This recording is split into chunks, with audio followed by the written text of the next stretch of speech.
Blog Talk Radio.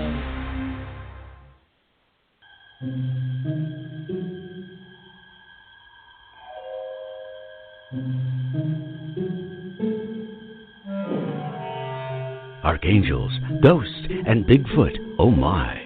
It's just another night for Supernatural Girls. Real stories, real answers to life's biggest supernatural mysteries. And now for another exciting interview with paranormal experts from this world and others. Here's your host, paranormal researcher Patricia Baker, on the one, the only Supernatural Girls.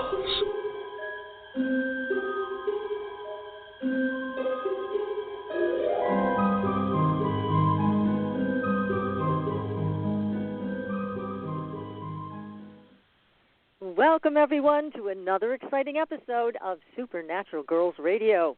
I'm your host, Patricia Baker. I am here with my co-host, PK, Patricia Kirkman. How are you tonight? I'm ecstatic. We are going to get rain tonight. We haven't seen rain in I can't tell you how long. So we are thrilled to death. Blessings from heaven on December 9th, 2020. All right. How about that? We have the most exciting guest. Yes, William Stickevers is going to join us in a few minutes, and he is back. I have to tell you, everybody, we heard you loud and clear. He's back by popular demand. Everybody demanded to have William come back and give us another update in these tumultuous times, and also we are going to be talking about the rise of the paranormal. So this is going to be a great show. Before we get started, PK, tell me and tell everybody what's going on with the numbers. Well, we do have to remember that this is a 7-month, and anytime we deal with the 7-month, we look at things that can be taught, any type of teaching, learning, spirituality is very high, and it's just a time when we're absorbing so much information we can't get enough. But it also deals with legal, and there's a lot of legal going on in the air around every place these days, is there not? Oh, so, yes, indeed. And secrets are going to be made known this month, and this is what we've been getting bits and pieces of all month long. And people that are trying to get things laid out for Christmas and things like that, the funny part is what they thought, a few friends of mine had already done some Christmas shopping. The little ones came by and they saw what was there, and they said, oh, that's a thus-and-so, and oh, that's a thus-and-so, and they're standing there shocked because it's like the little ones are already in tune to what's in that box. I think we're all in tune to what's in the box. Now we're going to find out for sure how it got in the box, thanks to William. All right. That's terrific. And we've also, I have to mention, we've had a lot of communication from our audience about these monoliths. We're going to talk to William, get his opinion on that as well, because another one turned up in Colombia. This one is a gold color, and then someone else photographed another one in the sky. So it's getting stranger and stranger, and we're going to find out what William has to say about that and so many other things, because things are just getting stranger and stranger. And we don't know if it's a human, well-coordinated effort or if this is something else. It's really hard to tell. But I think William has a bit of an inside scoop on it. So we'll pick his brain on that because issue. It looks so clean and so perfect and precise. It's hard to think that they're man-made and carried out like this and dumped in the ground. So I'm sure he's got a good answer for us, how we got here. I can't wait to hear it. I know. And we've got, again, a lot of great UFO stories. You know, the Pentagon came out and gave another little dribble-drabble of UFOs are real. So you can find that on our Facebook page. Be sure to follow us there, and on Twitter. We're also on MeWe now. You can follow us there, and on Parler. So just join us on all those social media types of things so we can keep you in the loop. But, again, the top question people have been asking us all week long is about the monoliths. So we'll get to it, we promise. But let's introduce our guest. So, again, backed by popular demand, he is a world-renowned expert, trends forecaster, and astrologer. And he's going to be talking to us about what is driving the rise of the paranormal in our consciousness and our world, and how will this affect our way of life? We want to know. He's also going to be updating us on the X event, election turmoil, supply chain disruptions, and many other things. So we're going to get the scoop on all of it tonight. And William he's a genius, let's face it. We found that out the last time he was on the show. He's got a broad scope of knowledge, which makes it so much more interesting to hear what he has to say, because he's got the political side down, the economic side down, psychological, spiritual, and metaphysical all rolled into one. So we couldn't have a better guest to have on the show tonight during these difficult times. So, William, welcome to the show. Ladies, thank you for having me again. It's a real pleasure, and I had a great time being on the show, and I'm sure we're going to do a really good show tonight. I have no doubt, William, because you are the best. William. Yes, we are so thrilled to have you here. Now, can we start with just checking in about, you mentioned a number of things last time about the election, the turmoil around it, and this X event that's coming up. What are your thoughts on where we sit today? Now we're a couple weeks later and a couple weeks further into these events. What are your thoughts, and what are the stars telling you about this? Well, a couple of weeks back, we just finished up a lunar eclipse, and we were heading into the solar eclipse. So we are officially now in the zone of the solar eclipse, and events just prior to the solar eclipse, generally 2.5 weeks prior, indicate a period of warning signals that give indications or intimations from the cosmos that there are unknown factors in the offing or a state of affairs that are brewing and unfolding, like we see now with the election, for instance, and that these factors, these unknown factors, these little mini black swans, will erupt in an unexpected way, causing both dramatic and unanticipated developments well after the event, well after this eclipse. And right now, everything is speeding up. The pace of life speeds up as we approach eclipses. The awareness increases as we lead up to this lunation. Decisions followed by actions before an eclipse generally don't develop the way it's expected to or they're intended to. And we often see these times where the establishment narrative, right, the top-down, authoritarian, fossilized, patriarchal narrative begins to collapse. We find out, oh, that's not the real data. That's not the real truth. So we're going to see a lot more of that. Now, to give you an idea of how powerful these eclipses are, because they do mark dramatic changes in the course of history, especially when they occur within days of like the solstice, which will occur on the day of the Jupiter-Saturn conjunction, which we can get into later, is they coincide with major initiations and terminations and will often reveal something to the collective that has global significance that has been secret only to a select few. For example, we had a Mercury-Pluto conjunction at 0 degrees of Capricorn during the Lehman financial meltdown that correlated with the revelation in mainstream news of the Bernie Madoff Wall Street Ponzi scheme on December 11, 2008 that shocked the financial world. So the Bernie Madoff Ponzi scheme was the trigger, the revelation to that, right? All factored back to the financial meltdown that occurred on the day of the Mercury-Pluto conjunction. So we're going to have a Jupiter-Saturn conjunction within hours of this big eclipse alignment, this total solar eclipse alignment that will occur right on the solstice. Okay, so the eclipse is not occurring on the solstice, but the fact that it's within days of the solstice, within hours of the Jupiter-Saturn conjunction, indicates to me that we are going to see some major revelations that will shock the world, maybe not necessarily the day of or the day after the eclipse, but within days to weeks after, like we saw back in 2008. Wow. Any thoughts, given what we know already, of what this could be, what form this might take? Well, I mean, I believe a lot of it's playing itself out now, especially with the states. We have, 17 states that are now in formal protest going to the Supreme Court.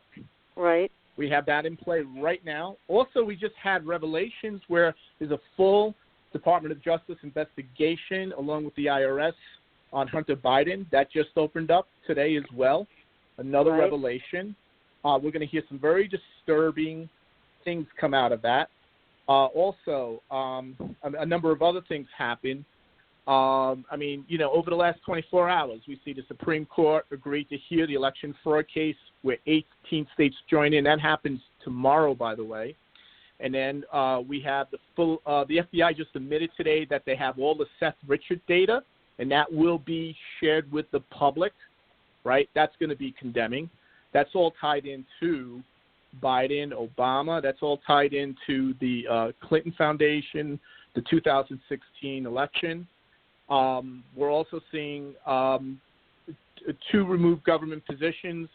We're seeing people stepping down over the past 24 hours. They're all connected to China, right? And they're connected very much to. So we're seeing these things happen very quickly. And again, eclipses often invoke some form of crisis, or in some case, an existential crisis. It can be an existential crisis of government or government authority or government credibility. It could be an existential crisis where our ability to trust, in God we trust in terms of the U.S. dollar is going to be put into doubt in the coming days, right? And that's another thing people really need to prepare, because every day in every way the stock market keeps breaking new records, and yet the economic data is getting more and more dismal, and the U.S. dollar continues to collapse. So again, everything looks good, but when we're in the zone of the eclipse, the reality is getting more and more warped, and there's massive, what can I say, when you have two realities that are separating from each other, and one will collapse and the other one will dominate. And in this case, we're seeing all of this, a lot of credibility is being thrown.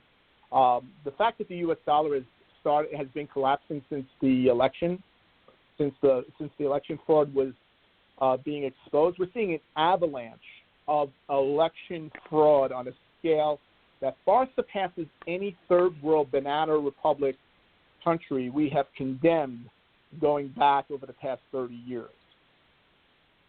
It is remarkable in such a horrible way. I mean, seeing the video surveillance, seeing what these people did once the other poll workers were told to leave was just so damning.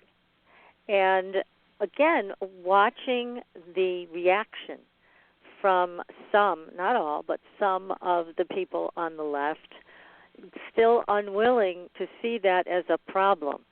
It can't be real. I sat there and watched it. I know you did, PK. I'm sure you did, William. It was extremely, it was just extremely clear going on. But yet we see that other narrative still very much in play, saying there's nothing to see here, folks, move along. Yeah, totally, Patricia. I'm totally with that. I mean, I just wanted to say the fact, if you would have asked me a couple of weeks ago, William, do you see, states going after states? You see, 17 states going after 4 states in the U.S. Supreme Court in a massive showdown? And I would say, that's stretching it a bit. I don't know if it'll come down to that, but that's exactly what's happening. The unprecedented is happening right in front of us. And here's the thing we talked about a few weeks ago. There's a total media blackout. And I'm sure some of your listeners are, what are you talking about here, William? I don't know this has happened. 17 states, that's outrageous. That just can't be happening. CNN would be talking about this. Unfortunately, our news doesn't know how to handle news, do they? No. There is no news. There's just an agenda and a narrative they keep pushing.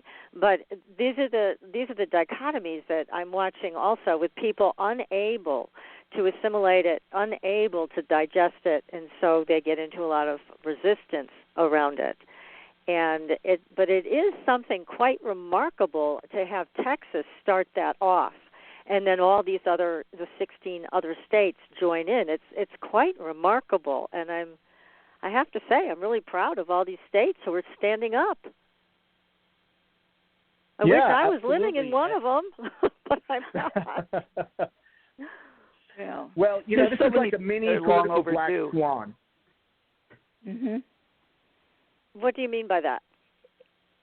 Yeah, so a black swan is an event that comes out of the world of finance, but you can apply it to even history. So a black swan is an improbable, generally unforeseen, yet high-impact event.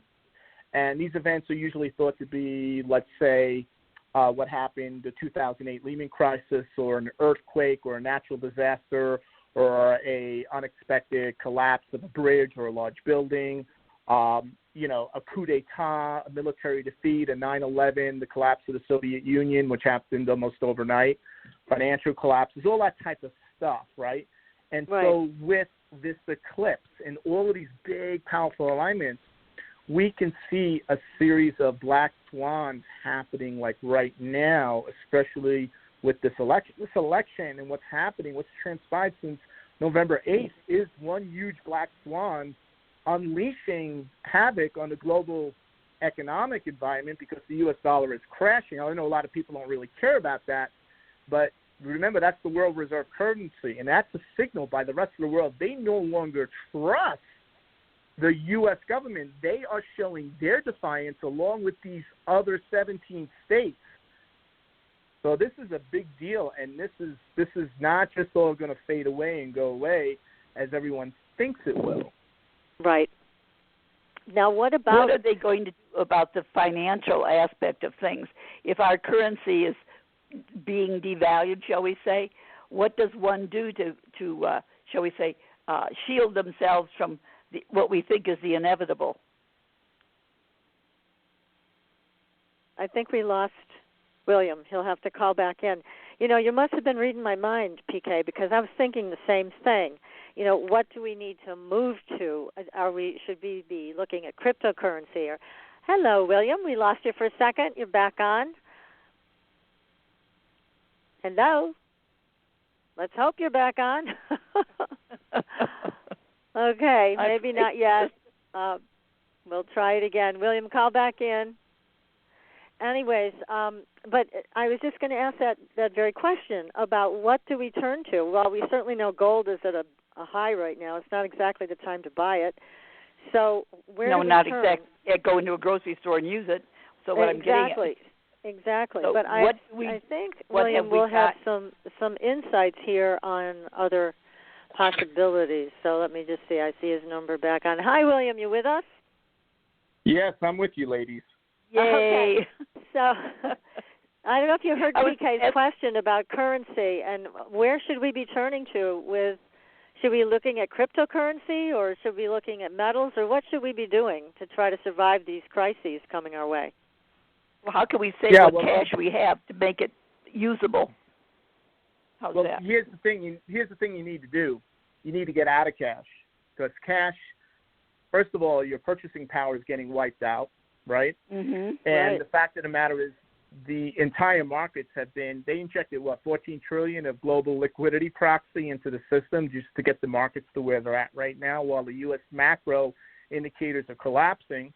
And this is part of what I was talking about a little bit earlier about this black swan brewing on the global economy. It's not just a U.S.-centric issue. And the fact of the matter is that the U.S. dollar, where everything is based against, is collapsing. And Bitcoin, right, has been taken off. I think when we talked last time, Bitcoin was 14,000, 15,000. Now it's 18,000, 19,000. It almost approached 20,000. So people worldwide are moving out of U.S. dollars, moving out of their version of their cash, whatever fiat currency they have, and they're moving it all into Bitcoin and gold. Bitcoin and gold. More so into Bitcoin recently. Right. Mm. Now, when you're talking about Bitcoin, many people are not aware of the availability of it or the usability of it. So How would one go about using Bitcoin on a day-to-day basis? It's easy. You just basically link your bank account or credit card to any Bitcoin exchange. For example, Coinbase.com would be one of the largest exchange. It's in the United States. It's backed by a fiat fiscal bank in Pennsylvania. And here's some of the things about Bitcoin. Bitcoin has the scarcity of real estate, the fungibility of gold, the divisibility of the U.S. dollar. It's portable as email. It's actually as portable as email or anything else. It has a super high level of encryption, so it's uncrackable. It's recognized on a global scale, and it hasn't been anything like it technologically. And it actually, in every category of the easily transactable, scarcity, sovereignty, decentralized or decentralization, it surpasses both fiat and gold. And this is something I've been talking about since 2010, before anybody knew about Bitcoin. I looked at the chart of Bitcoin, tracked it, did some black box forward projections, and started investing in it consistently. Continues to outperform. It outperformed the stock market, it outperformed gold. It's outperformed everything. There hasn't been one thing Bitcoin hasn't outperformed. And it's been, let's put it this way. If you would have put like $1,000 into Bitcoin, you'd be multimillionaires. If you would have put like 20, 30,000 into Bitcoin over the past 10 years, accumulating, you'd be a multimillionaire many times over. So you can't say that about gold. You can't say that about the stock market.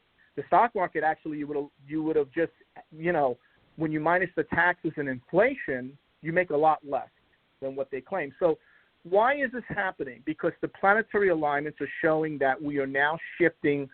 Our economy is shifting. We're becoming a technological economy. This all has to do with the Jupiter-Saturn conjunction. And when that happens historically, value shifts.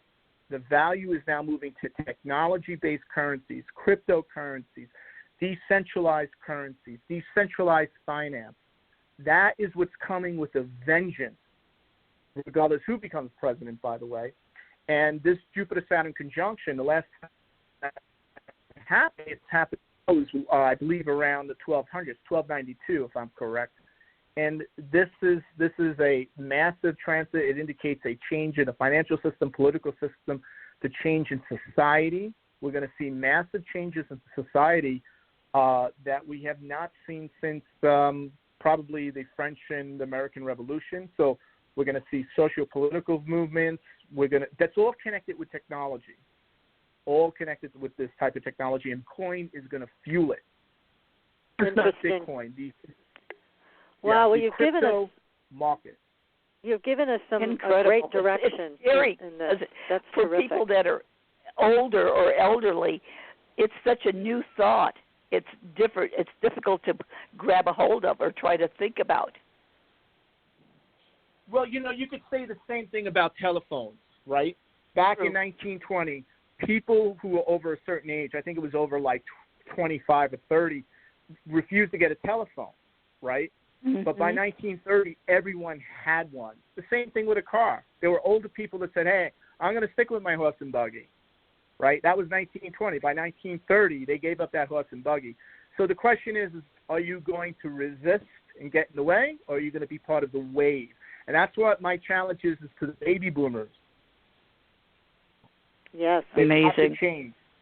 Right. We got to get on board. I mean, this is great information. Yep. Now, I have another question, William, before we go on to the paranormal topic for tonight, and that's about China and a possible invasion, because we have had people on the show talk about that may happen, that may be step number, I believe it was 5, when they were talking about these different statistical tracks that they ran. Invasion was a part of it, and that's very concerning, especially since we've been hearing about military planes and ships being deployed all around the United States. So I was wondering if you picked up anything about that.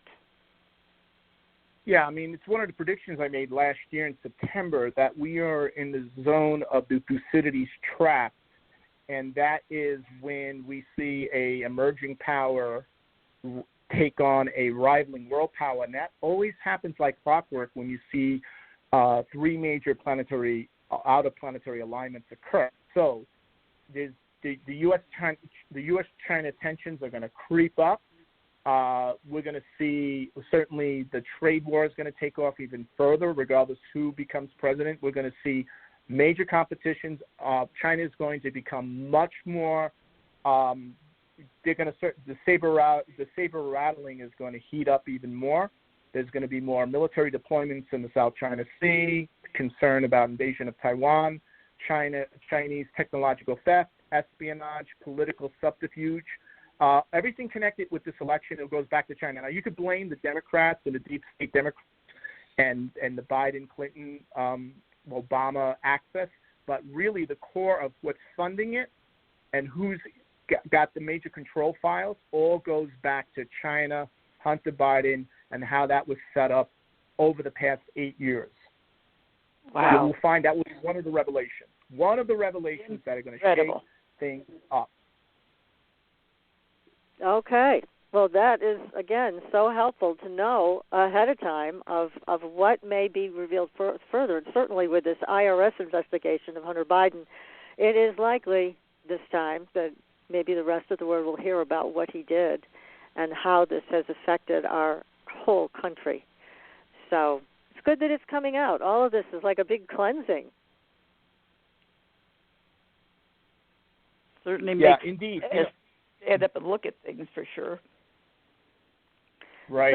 So now, one of the other stories that we were reading, and again, there's a lot out there in the news. Who knows what's real and what isn't anymore, especially when it comes to UFO disclosure. And we did talk about that a little bit last time you were on the show. And there was mention of President Trump being actually wanting to talk about the reality of UFOs and alien technology and alien contact. And again, I'm going to ask you the same question. Do you see that as a part of this, and is that going to fuel all of this new technology that may be coming our way?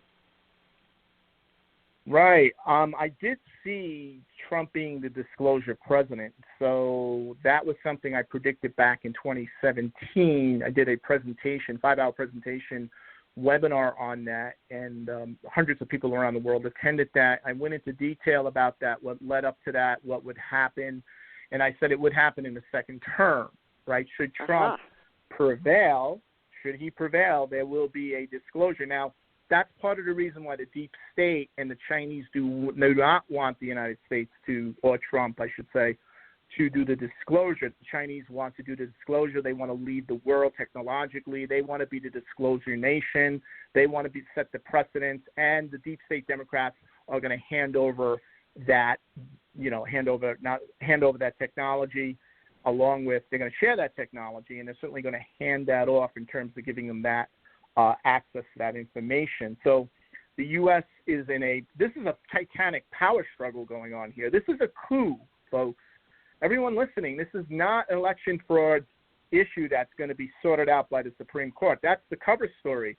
The eclipse is showing the real revelation is the fact that we have a titanic power struggle that will shift and determine the course of the next 100 years.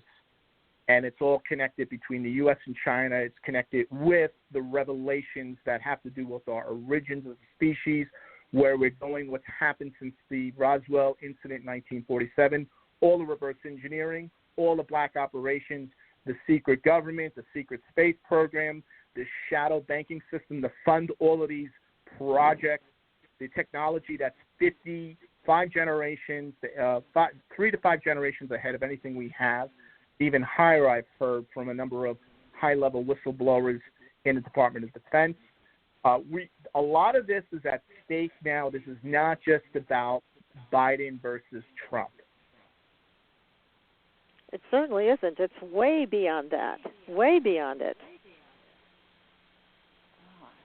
So to answer you, if Trump gets in, and this is like, even I right now don't know exactly for certain. I mean, it looks like he's got the votes, he's got the numbers, he's certainly got a very compelling and strong case, but will the Supreme Court hear it out, or have they been compromised?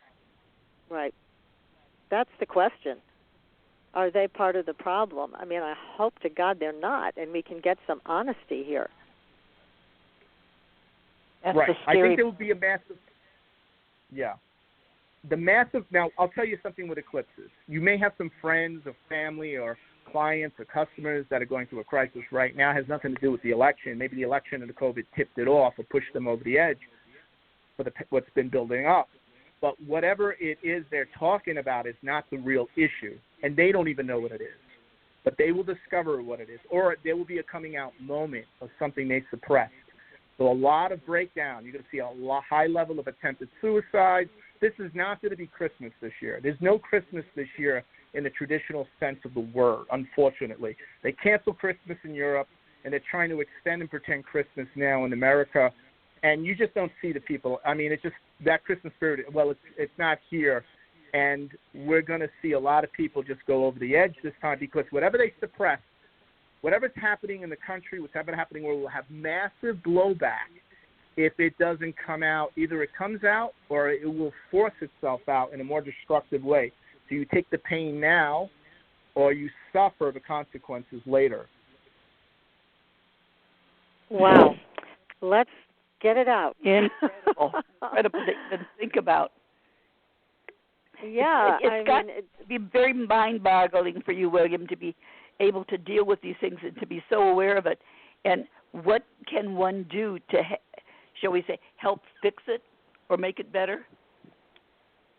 Yeah, I have a little list here. You know, I just put it together, and of course, I could do a whole webinar on this, 5-hour presentation. But let me just tell you what I think.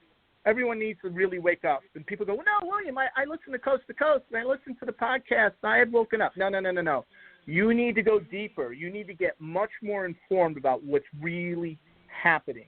Those are the first two things. The next thing would be, and I think most people are doing this, but to really ignore the mainstream consensus and cultivate as much independent thinking as you can in terms of the decisions, and stop putting off making decisions. I still people, I can't make a decision. So that's a decision, not to make a decision. This is even happening in the metaphysical community. This is happening with metaphysical leadership. They are just deciding not to decide. Okay? So decide. Right. They don't want to be the bad guy. That's right. And sometimes you have to be the bad guy in order to do the right thing. And the other thing is listen to more reliable intelligence resources, right? This podcast, for instance, people who are committed to the truth. And there are alternative media resources, alternative social resources. There's a lot of that out there. The other thing is invest your money outside of the system. Very important at this time. You can't, look, I'm not telling you to abandon your checking account, but in terms of money you cannot afford to lose, you need to start moving it outside of the system. You need to take ownership of your money. You need to get informed about that. And, one of the things, I'm just going to take a quote, if you don't mind, from Edgar Casey is, go ahead. Quote, keep the heart singing, keep the face toward the light, keep self in attune to the oneness wherein all power and all force is at the command of the entity in applying those forces known within self to meet the needs of each and every condition. Edgar Casey, reading 39-4. So I believe that is the core, that we need to make decisions, we need to get informed, we need to get more awakened. We are becoming more awakened, but at the same time that requires responsibility to take action, to make decisions, right? And to, stay connected to the soul, be true to yourself, and to find moments of joy in that process. Well, that's a path to follow. No question. That's a good path. There's a lot of change that's happening, and we do have to learn to flow with it. Like you said, be a part of the wave or get buried by it. Exactly.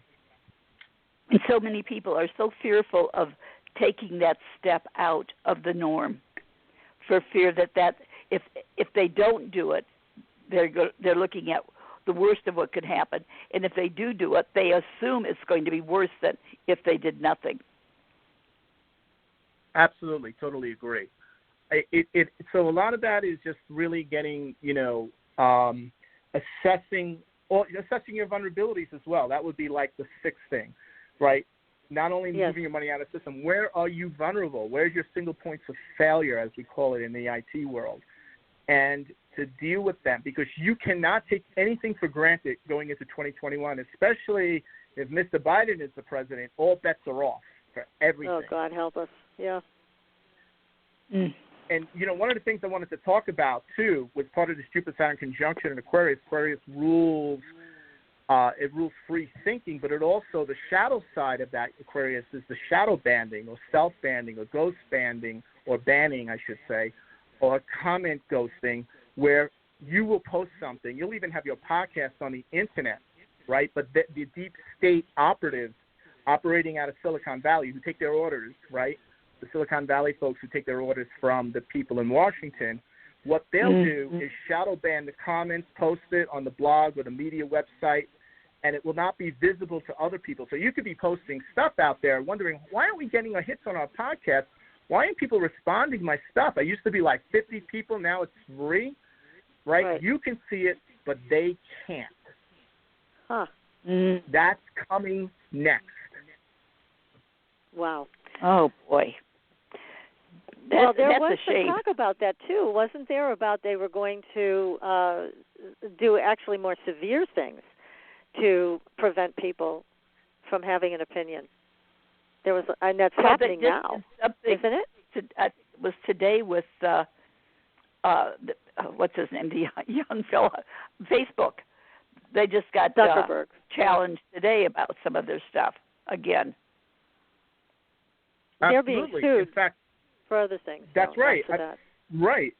I think you have another show. It's very similar to yours. It's Caravan to Midnight, right? Where Vimeo, right, actually Caravan to Midnight has a massive membership number, and they pay Vimeo, but Vimeo now took them off. Vimeo basically made it impossible for Caravan to Midnight to accrue income, and to promote and post the show. So, and YouTube is removing and shadow banning videos that are critical to the election fraud in regards to Biden winning the 2020 election. They're doing that today. They admit it. They're proud of it. They tell you why. And so here's the thing. People are accepting it, and we all need to do something in our own little way, whatever we can. And I've talked this out with Jerry Wills, who you know very well.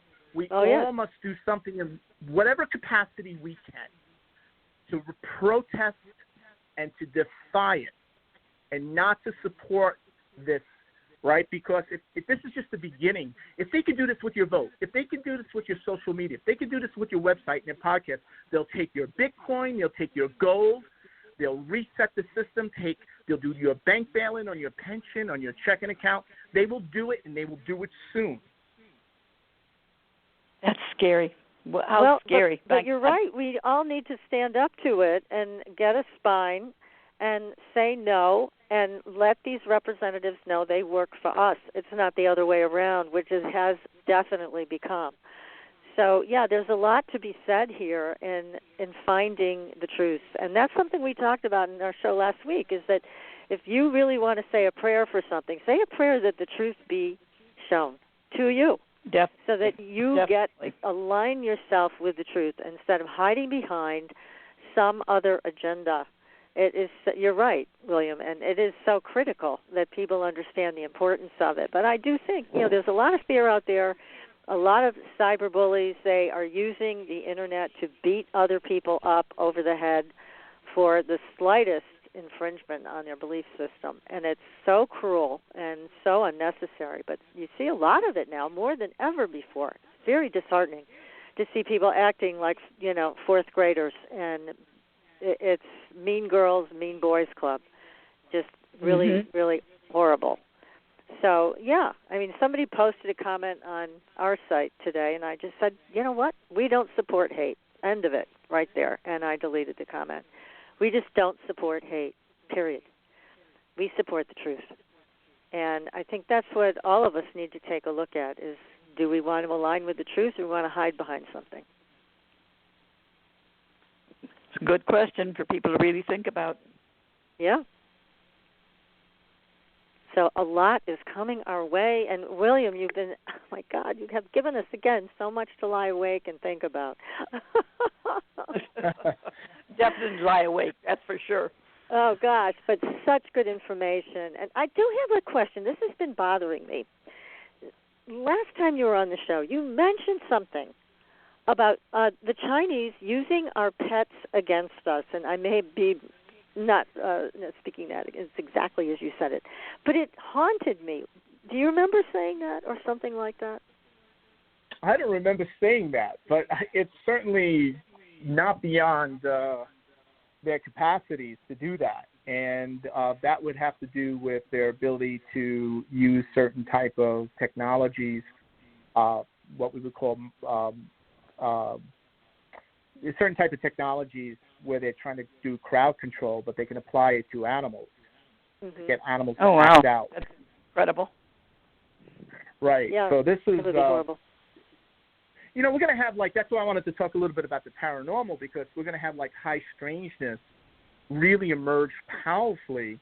And the reason I state this with such confidence is because the actual time when the word paranormal came out correlates with the book that was published by Charles Fort, and that book was called The Book of the Damned, and it's I have that chart of when it was published back in 1919, and it's very telling because transiting Uranus was in Aquarius at that time, and we have this Jupiter-Saturn conjunction in Aquarius, and what the book is about, and this started the whole paranormal thing, was that in the book, the word damned refers really is like a code word for data.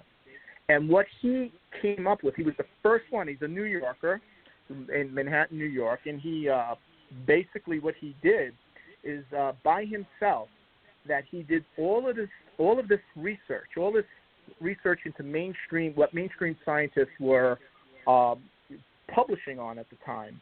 And he basically had data that went contrary to their conformist views. In other words, he was showing that scientists were never really in search for the truth that might be contrary to what they initially believed, meaning science was only looking for a result based on what they initially believed. So there was a closed-mindedness of many scientists to that of religious fundamentalists, implying that the supposed, battle between science and religion was just a distraction, in his opinion, for the fact that science was the de facto new religion. Now, how does this get into paranormal? Because he proved out in his book, he was the first major writer to deal extensively with paranormal phenomena in detail, in a scholarly way, and that completely deconstructed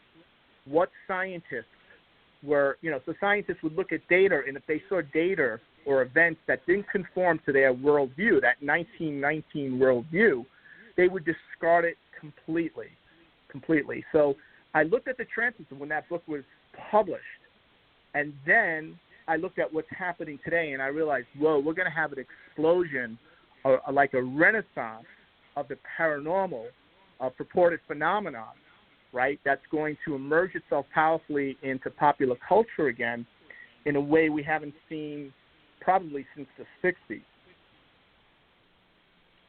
Now, how do you see that manifesting, William? How does that come about? Is that all of a sudden that people start recognizing that it's real, we have more phenomenon that can't be denied? How does this happen? Right, that's how it happens. The phenomenon, right, will start emerging very powerfully within the society. So we're going to see, another spiritualist movement. We're going to see very serious investigations into ghost hunting, cryptozoology.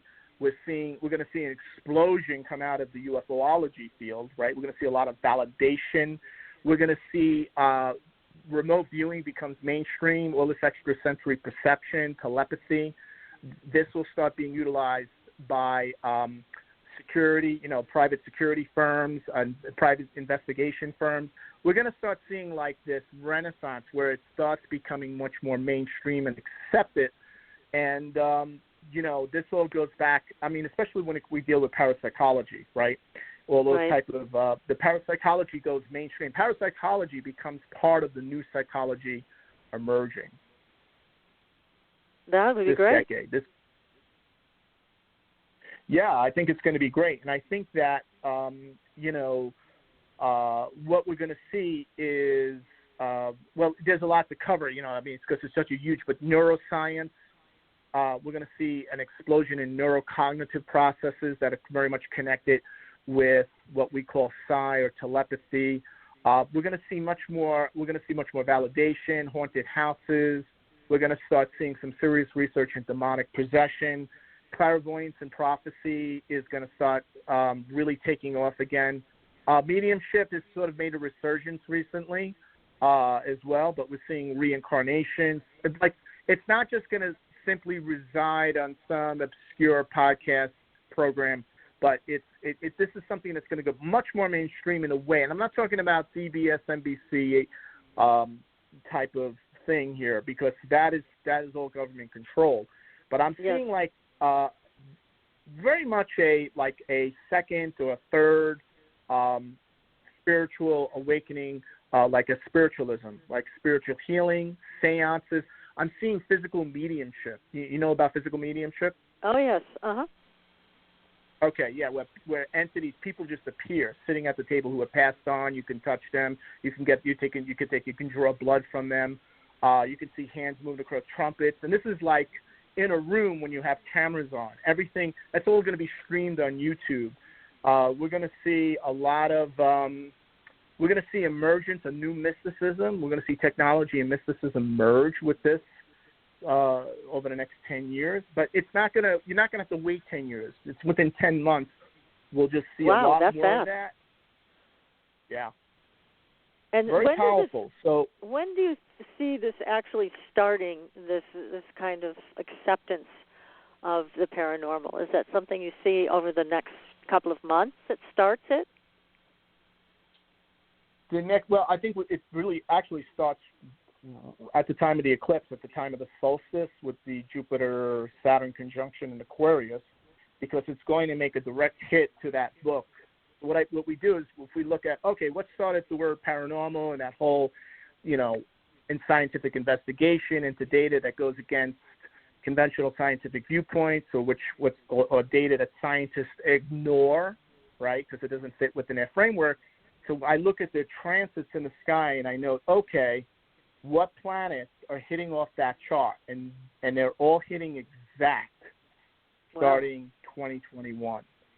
So, particularly the fact that Uranus was in Aquarius at that time, and we're going to have two major planets hit that Uranus in that book, in the horoscope of that book.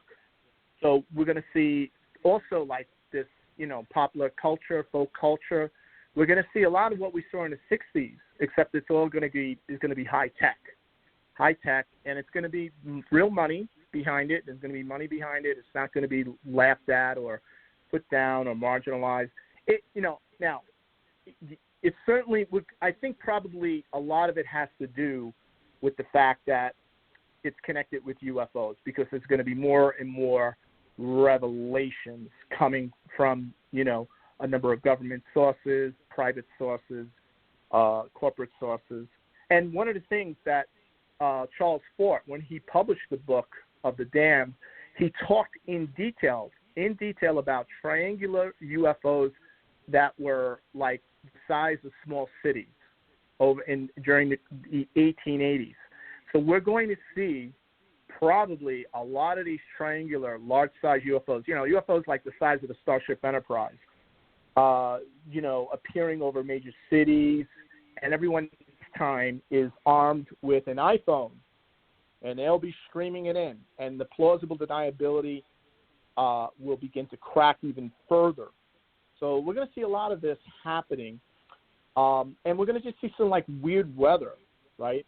Where we're going to see like rocks rocks falling from the sky, right, during a lightning storm. We're going to see just a lot more of these, huge oversized, like objects, like axes, hammers, nails, just falling, right, all over the place. We're going to see, we're going to see poltergeist phenomenon really take off here.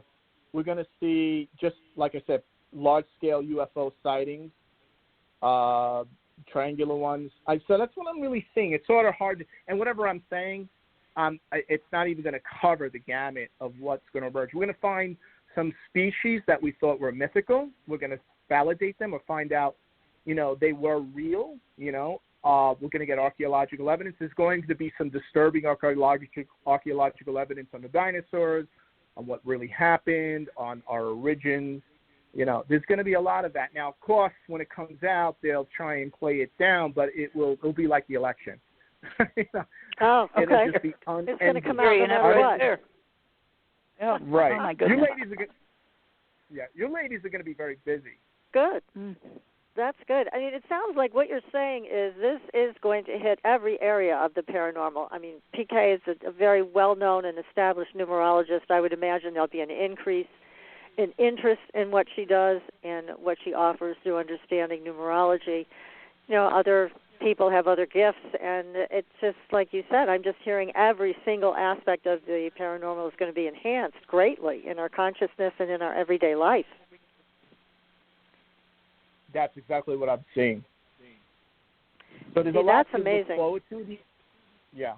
William, I have to say, if this is the way we're going, and it sounds like we are, then it makes more sense to me for President Trump, and let's hope he gets in. I hope he does, because I think the way he's directing things is important.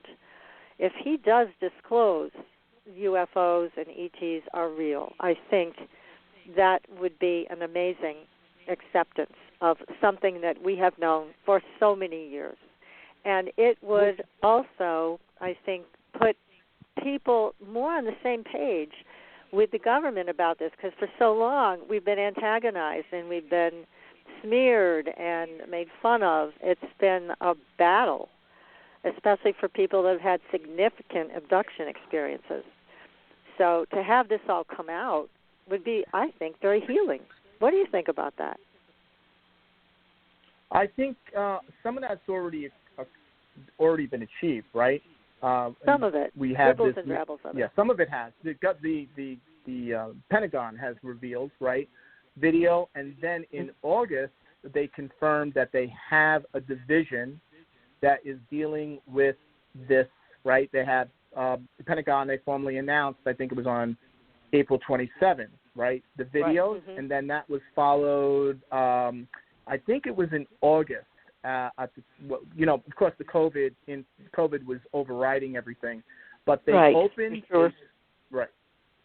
They opened a specific office at that time to investigate the ongoing exopolitical threat. Right? There's a certain term for it, and so they did. There's been a revelation. There's been a confirmation. However, there hasn't been any commentary from the White House, and that is what is very telling here. So I think that we're going to see that emerge if Trump – now, if we get Biden, folks, we're not going to hear anything. It's actually going to pull back on that. They're going to go black on black with all of that. A lot of that stuff is not going to get out. They're going to hand that over to China. China's going to take the mantle of it and go forward because the decision has been made to let China lead the 21st century, to make it a 21st century, and to model our culture on the Chinese system, the Chinese economy, Chinese technology, all of that. So we're basically going to be rolling over. So that's why I keep saying to everyone, this is not just about Trump versus Biden. And Biden's not going to be there. Here's a prediction. Biden will not be there that long. Right. I keep thinking 3 months. Don't ask me why, if he were to get in.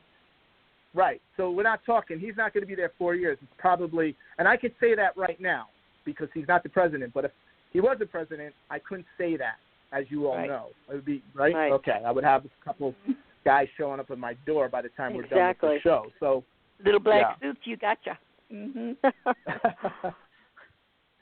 So we're going to see the revelations come out even further, and I think that we haven't really seen anything yet. And a lot of people say, William, when's this going to happen? It's happening. I send them the link. Oh, okay, cool, but why? And I said, because you keep relying on CNN for the validation. Oh, God. That's scary right there. Happen. Yeah. Right. That's like relying on your lying, cheating ex-boyfriend for validation. It just doesn't. Well, we have Trump put in a space service, or I can't think of what they call it. Space Force. If it is. Yes. Space Force, right. So there had to be a purpose for that being there, other than the fact that we have somebody go up in space every once in a while. There's got to be more to it than just that. Right. But of course, we're not to be told right away anyway. That gets over $21 trillion. That's gotten over $21 trillion since 2008 to present. $21 trillion has gone into the secret space program, and that's been proved out by a number of economists that look at the budget data. So much money, yeah. So there's a lot going on there. But I'm just looking at the spiritual side of this and how healing, in my opinion, it would be to get this out in the open and to have some confirmation from President Trump that, yes, we have the technology, yes, we've had the connection, and we still do with extraterrestrials. I think it would shift a lot in consciousness. What do you think? Would it be positive? Absolutely. It'd be one of the most positive, redeeming, liberating, emancipating, and empowering things we could do for the world, let alone this nation. And it would be the game changer. But it would also open Pandora's box in some way, because then a lot of the people who've been abducted would say, well, okay, are they coming down here and abducting me and my family? All right, what about the pilots that were laid off? What about government workers that were laid off? What about people who were whistleblowers that lost their pension when, or died, all of that killed. will come back. Yeah, were killed. And what about all the have to be addressed. All the academics, in fact, the press, not that I feel sorry for them, but they would say, hey, we've been told for 60, 70 years there's nothing to this story, and now you're telling us there's a whole government structure, there's a whole kit and caboodle, there is abductions, and what else are you not telling us? And so that's the other side of the story. Yeah, well, and they've been told so many times over the years that these things have taken place, but they would rather poo-poo any of it than to look into the credence of what's really taken place. Yeah, they would have to answer to what they've done, for sure, but it has to start somewhere. Well, the truth is a good place to start. Right, and I think the real reason Trump would do this, besides the fact that we have a right to know as a species, who's now making a massive transition which is fraught with a lot of potential downside, let's say, or potential tragedy in that transition, because not all transitions may be successful. We don't know, but that there is that possibility. But I think the real issue is the big elephant in the room that many people are ignorant or still refuse to talk about is the imperial oligarchy, the oligarchical elite, a system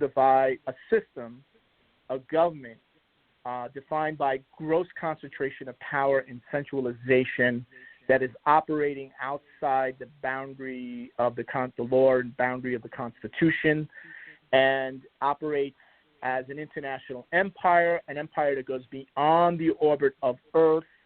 And, I think that is part of what Trump's destiny. Should he get reelected successfully or he did get reelected, should he get installed in office again for the second time, it is to break down this group that is basically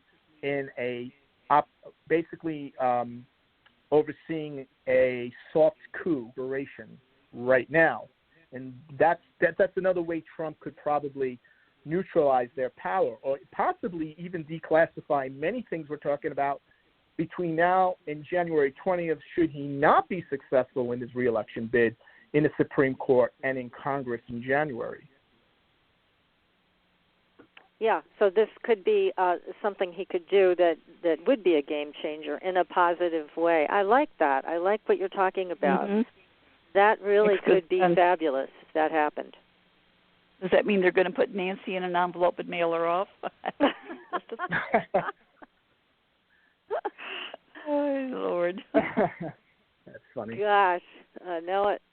Well, we've got some people on the line here, William, that have questions for you. So let's see if we can take a couple questions tonight. Let's see. Sure. I've got somebody from area code 407. So let's see. Hi, you're live on the air. Do you have a question for William? Hi, William. This is Lori. I'm calling from Central Florida. And hello. I understand. Hi. I resonate with everything that you're saying, and watching and reading alternative news stations and alternative YouTube channels. What light can you shed on the Galactic Federation that they talk about all the time, and how they're, I guess, help to bring in Nussara Jassara? Okay, well, I can't really talk in detail about the Galactic Federation. I can only, with what I do, I can tell you that there's been an ongoing exopolitical program of technology trade that has been ongoing since the late 50s, since the Eisenhower administration. In terms of I believe a lot of that has been documented and will be revealed, that there's been an ongoing transfer or reverse engineering program exchange going on. Yes.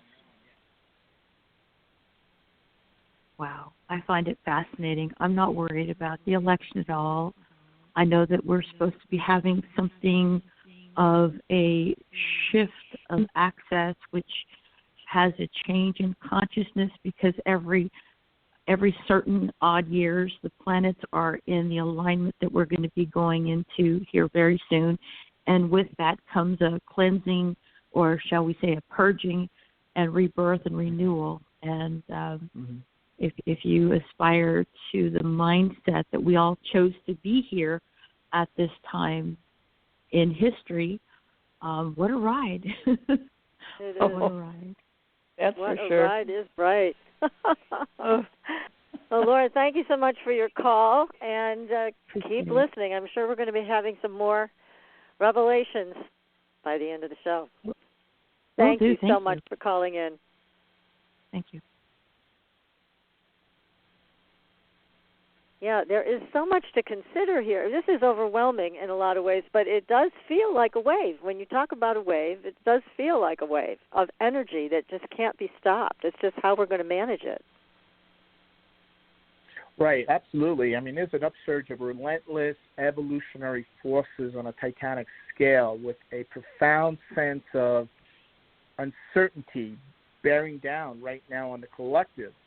And we're going to see, we're going to have to face an extreme set of converging crises, one being that this election, democracy's up for grabs, the Constitution, the Republic's up for grabs, right, along with other converging crises that the mainstream media is avoiding at all costs. So part of the breakthrough, right, requires a revelation and a confrontation with the truth, with a profound sense of uncertainty that goes with that, where the stakes are very high and everything is on the line, that will ultimately lead to a profound regeneration and moral structural reconfiguration of civilization. Well, it is, wow, it's intense. I mean, I watched a lot of the testimony on the election fraud, and what I was really impressed with were the women who stood up and told the truth about what they saw, and then also let everybody know. And this is what happened to me as a result. I had to move. I was threatened. My children were threatened. I had to do X, Y, and Z. I mean, it was just Oh my gosh, I mean, my heart was in my mouth listening to the courage of these, especially the women who stood up. Some of them single mothers, that were concerned for the health and welfare of their own children to take a stand and say, this is what I saw. It was total fraud. I watched it happen.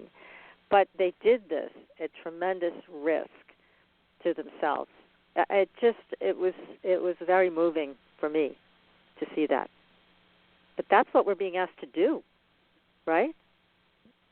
Absolutely. We're being asked to stand up against the American deep state international empire whose members are all throughout various different levels of government, control foreign policy, they control diplomacy, they control the military issues, and the international spying agencies called intelligence agencies for the purpose of extending and empowering the empire. That is what they do. And if they need to put people in public position of power that will rubber stamp the agenda. That's what they've been doing, unfortunately. Yeah, what about Soros, George Soros? How has he got besides his money, such a deep grip on our country and our people? Well, he's a deep state operative. Is he going to operative. Continue to do this? Oh, absolutely. He's a deep state operative. He is just one of in this cabal, right? That's one of the things, this revelation I'm talking about, is the fact that we are no longer, the public government is really no longer in control of policy, foreign policy, diplomatic policy, military policy, lots of things that are very boring to most people, right? That policy gets rubber stamped by compromised officials in government that promulgate it and push it through, that empowers a select few, powers the 99% that pay the taxes and keep the economy and engine turning to further advance this empire. So Americans think we live in a constitutional republic where we live in a democracy, we're the good guys, right? Not realizing that this country has been hijacked. That's a fact. It couldn't really agree has. with you more. And as you're talking about this, William, the imagery that I get from a supernatural perspective, it's almost like these people in the cabal, in the deep state, they're like vampires. And they're feeding off of us. We're allowing it. We need to stop it. We need to cut off their supply. And that's what it feels like. They're stealing our energy. They're stealing our life's blood, and they're replacing it with some illusion about independence that we don't have. So that's how I see it. And that's why it's so important to align with the truth. We have got to stand in the light of the truth. Even if we don't like what we're seeing, we have to stand in the light of the truth. Or there's nothing that this can be anchored to. We have to anchor it.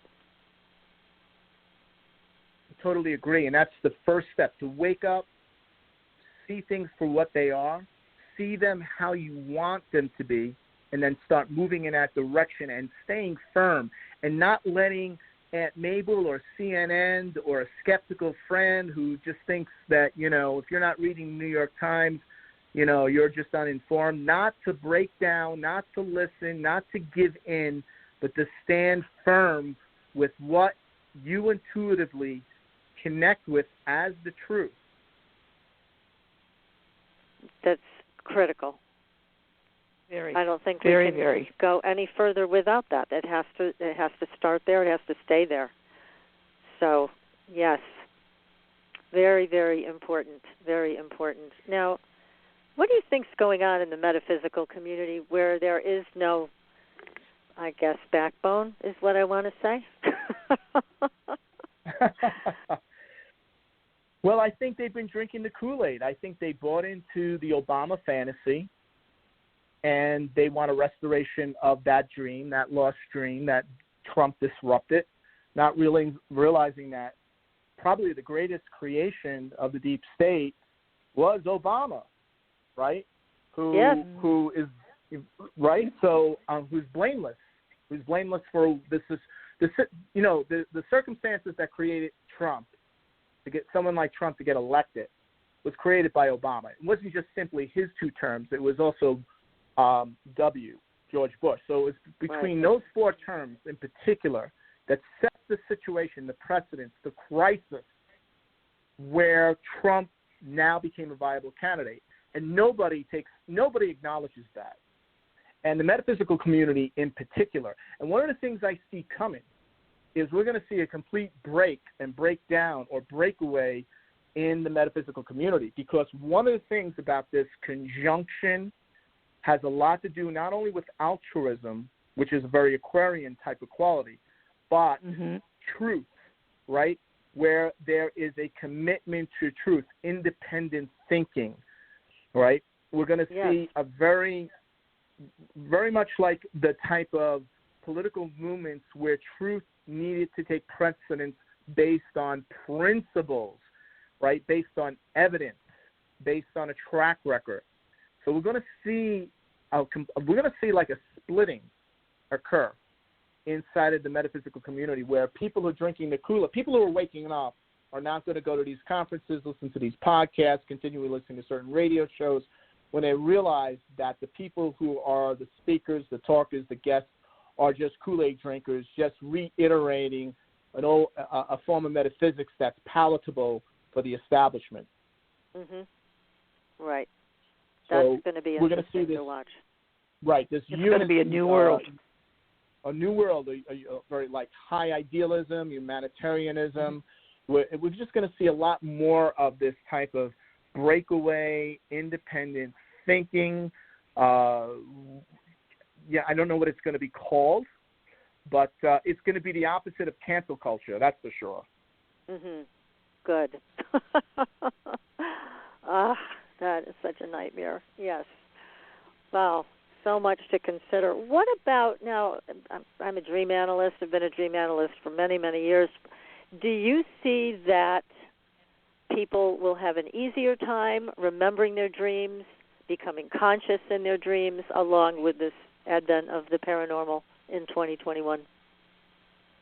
Yeah, I do, because I see the technology integrating. Like, we're going to have devices that will connect to our iPhone and apps where we, when we dream, the app will pick it up either wirelessly or wired, and they're going to be able to get some activity. They'll see what part of the brain was active. They'll be able to see certain symbols, right. There will be an algorithm that will come out of this that will be very powerful in terms of them connecting with themselves in a way that wasn't really possible. So I'm seeing this neurotechnology, this new type of brain-computer interface that you won't have to spend millions of dollars, but all you'll need to maybe spend like $99 for the device, and you get the app, and then you put it on your phone, and you go to bed at night, and that it has the ability to record your dreams or record the activity and connect it with your dreams. I mean, it's going to be something that's a little bit that sounds way out there, but when we have these devices and equipment, I see all these new devices and equipment, very similar to what we're seeing with the virtual reality. Now they have the virtual reality. You can get this, you put it on your ears and eyes, and you're now in a virtual world. Well, that's going to be happening to the world of the paranormal, the metaphysical world. We're going to start seeing that we're all going to be connecting, seeing auras, and being able to do all this type of stuff will be assisted by this new technology coming up. Well, it sounds like what we might be able to do then, based on what you're saying, is actually be able to see into these other realms, so that we would be able to have conversations with people who have passed on and they're in a different reality, in a different time space than we are. So that very well might happen based on what you're saying, which would be very exciting.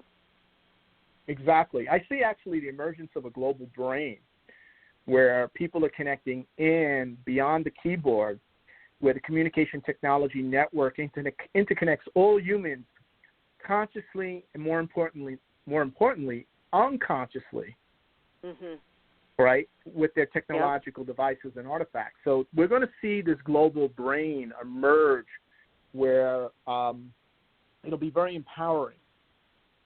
It'll be very empowering because it's going to be part of this free thinking, advancement of free thought, experimentation. A lot of what we saw in the 60s, but this time we're going to have the technology. Could you imagine the 60s? We're going to see also the emergence of, not the emergence, but the reemergence or the renaissance of psychedelics infusing with the technology, infusing with the metaphysics, infusing with the occult approach, and that's all going to come together and converge. So we're going to see a lot of what we saw in the 60s in a very interesting way with the Generation Z who are coming of age. And I'm sure many of the baby boomers and Gen X's and Gen Zers are going to join. So, and the millennials, of course. So I'm seeing this like defiance, right, where the deep state tries to get more and more control. We're going to see this form of defiance take place through things that can enhance, connect us all, enhance our consciousness. And there'll be meditation going on, but we'll be able to meditate much better, much easier, much deeper using this type of technology based on what I'm seeing with this upcoming Jupiter-Saturn-Aquarius conjunction. Now, how is so many going people to have utilized our drugs over the last years to set the stage for what they want to learn or how they feel or going into another world. Will that become hopefully more obsolete and done simply with the equipment that will be available to people? Could you repeat that question again? We were cut off in the beginning. Yeah, I said so many people have been involved with drugs over these last years to block out reality and find a world that's more comfortable for them. With this equipment that's coming about, will that lessen the need for some of these people to be involved with drugs and things of that nature? I think the drug problem really comes down to the fact that there's an existential crisis for a good chunk of the population, and there are there's a lot. Most of the options laid out before them are not good ones. They're all a set of bad options, and that a lot has to do with the fact that government has, the fact that we see a collapse in the social systems, government systems. There's, so this is part of like that transition here, and so I think drug usage is actually, in terms of doing what drugs do, is basically help you, as a coping mechanism, probably will remain very high, because we're going to go through this transition. So there's the dark side of it. I do not see, so I just want to repeat here, I do not see kumbaya and we're having this utopia. I do see the use of drugs to deal with the basic problem that we do not have a pathway for many individuals who've been hit very hard by this crisis, and a good chunk of that population will not likely recover. So they will resort to drugs, and we don't have programs. The resources won't be there. There will be some casualties, unfortunately, by this transition. So I don't want to, but I do see other things emerging. So you have to remember the 60s was a very chaotic time, but it was also a time of enlightenment and breakthroughs at the same time. Right. Well, it's like right now when we see so many people that are homeless and feel like they have no resources to go forward. I wonder how that's going to affect, the masses that we have on the streets these days. Right. We don't have solutions to these intractable problems, because these problems have built up to the point where we do not have the means, the resources, the funding, the infrastructure. We don't even have infrastructure for the civilization that we're moving towards. That's going to go through a radical restructuring event, right? So, I mean, there's a lot of problems. We're going to be hitting the wall. We've already really hit the wall. I just think the COVID just sped up what was inevitably coming anyway. When you have 40% of the population laid off right now, and they're not going to get any bailout, any money, businesses are going to go under. I mean, we're going to have to deal with that going into 2021. And how about healthcare in general? Because we have a really horrible healthcare system in terms of We reward bad behavior. We just give more medication and with more side effects. Do you see that shifting also as a part of this spiritual transition? Yeah, I do. I do see where healthcare, especially much more intelligent healthcare, much more customized healthcare, much more localized healthcare, will take because of technology. So I see, like, for example, they want to get your blood work right away. They send a kit to you. They have someone extract the blood, or nurse, or, most of these things you could probably do on your own. And that device will then send the necessary information over the internet so it can be assessed by a larger, back-end computer system and give the results within hours, right? So there can be a diagnosis or a prognosis made. I see a lot of that happening. Robotic surgery. We're going to see AI. AI is going to take over. By this time, 10 years from now, I should say, AI is going to dominate, where people who will go to the drugstore, all right, and put in their debit card, and then they'll get a diagnosis from an AI system, and one of those little booths by the pharmacy area like one of those stores, you name it. No so kidding. you'll see that, and if they need a shot, they'll be able to get it. If they, they'll be able, if they need to get it, the AI will recognize that they have a flu. The pharmaceutical solution will be available, within minutes, and all of that's going to happen. So a lot of breakthroughs in that area. But in terms of the government, right, Obamacare 2.0, total disaster. The more they try and go back to the future, so to speak, right, go back to 2008 and try and recreate the magic. And this is exactly what I'm seeing. If things turn out, unfortunately, the way we don't want it to turn out, we're going to see more of a bigger problem. But there's going to be two sides of the story. One side is the technology, the AI, much more responsive. I see where you're going to see private practices decide we're going to take on communities, we're going to be able to treat thousands of people in a way we never could. At the same time, we're going to see more, with the hospitalization and especially with the baby boomers. The baby boomers are going to be hit very hard by what's coming next, because they paid a lot of money into the system, and they are not going to get the level of health care, especially as age-related disorders increase. They're not going to get the level of treatment that they deserve.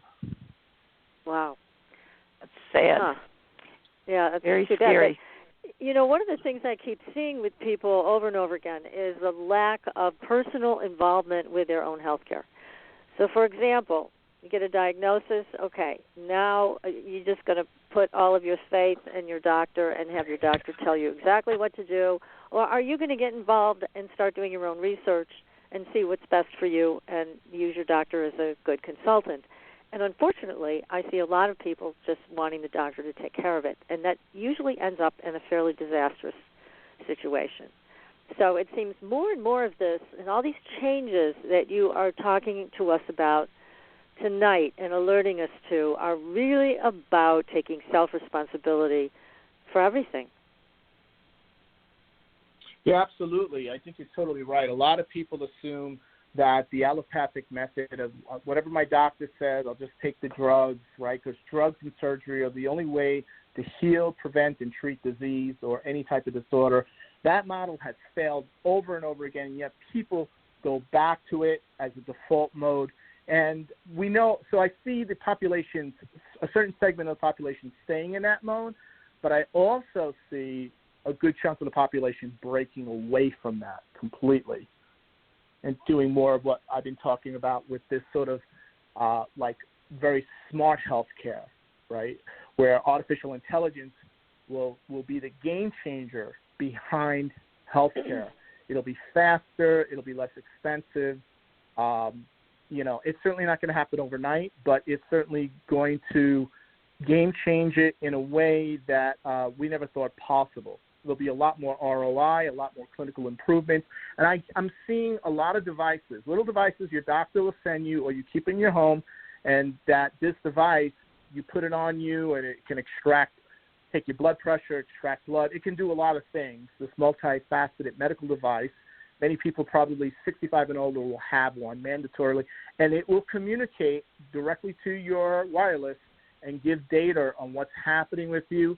And the AI engine in the background will be determining what the real state of your health is, and then when you meet with your doctor on a monthly or bi-monthly or once-a-year basis, depending on your age and your medical condition, it'll be a much more informed process. It does sound efficient, and it sounds like there'll be less mistakes made and better diagnoses, which is definitely needed.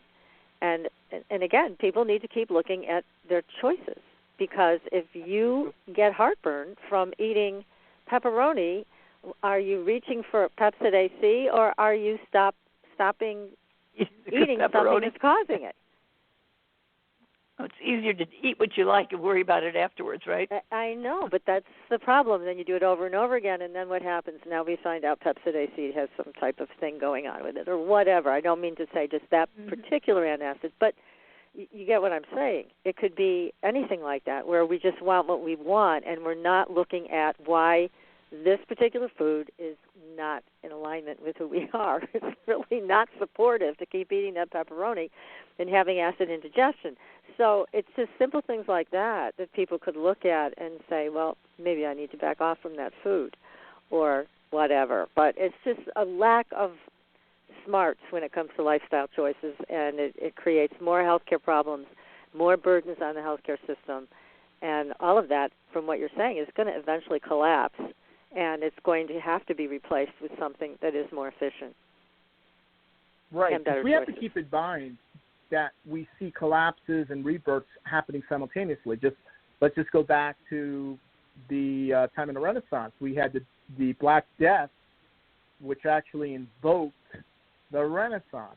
You had to have the Black Death, and then shortly thereafter, actually the Renaissance was starting during the time of the Black Death, but nobody saw it that way until after the event. So it's during these times of breakdown that we have breakthroughs that are followed by renaissances, but it's all very muddled when it's all happening.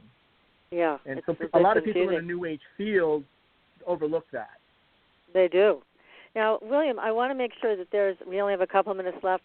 How can people get in touch with you, join your groups, listen to your webinars? What's the best way for them to do that?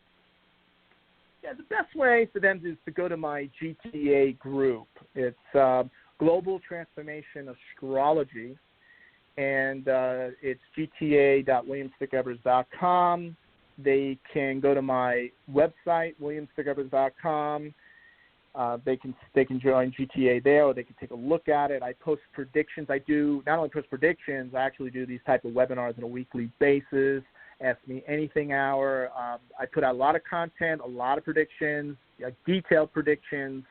Fortunately, I've been doing pretty well with those predictions, and very detailed. And I cover the whole world, not just U.S.-centric. I go into Bitcoin. I go into gold. I go into what's happening in Canada. You name it, I cover it. And that's the purpose of that GTA, is all about helping you have a game plan and a success path during this time of global transformation.